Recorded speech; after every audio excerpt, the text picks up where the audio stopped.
हिम्मत है तो पैदा कर फिरदौस से बारी अपना मांगी हुई जन्नत से दोज़ख की अज़ाब अच्छा। अवामी एक्शन कमेटी गिलगित बल्तिस्तान के मरकजी चीफ कोऑर्डिनेटर जनाब एहसान एडवोकेट साहब,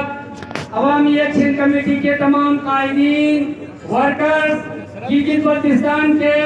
मजलूम महकूम अवाम और मेरे गयूर शोहदाए गिलगित बल्तिस्तान के वासियों, आप सबके खिदमत में अस्सलाम वालेकुम।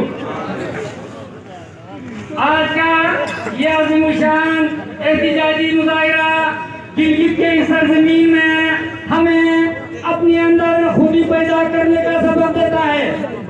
आज का ये समंदर, अवाम का समंदर जो गिलगित बल्तिस्तान के पूरी इजला से यहाँ पे जमा हुए हैं और दिगर इजला से लोगों की आमद जारी है और हमें अपने आप से सवाल करने का मौका पैदा किया है। आज तक गिलगित बल्तिस्तान के अवाम को चाहे ब्यूरोक्रेसी की शक्ल में, चाहे आपके वोटों से मुंतखब होकर असेंबली में जाकर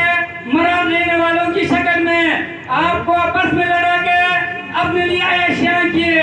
अपने लिए मराद हासिल किए, अपने लिए जायदादें हासिल किए और आज आप दो रोटी के लिए यहाँ एहतिजाज में हैं।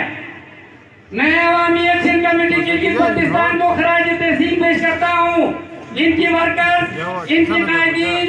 एक महीने से यासीन फंडर से लेकर बल्तिस्तान खरमंग से लेकर चिराज दरे तंजीर से लेकर गिलगित बल्तिस्तान के हर कोने में जाके अवाम को समझाने की कोशिश किया कि आपकी बुनियादी हुकूक अदा हो रहे हैं, आपके साथ नई सदी हो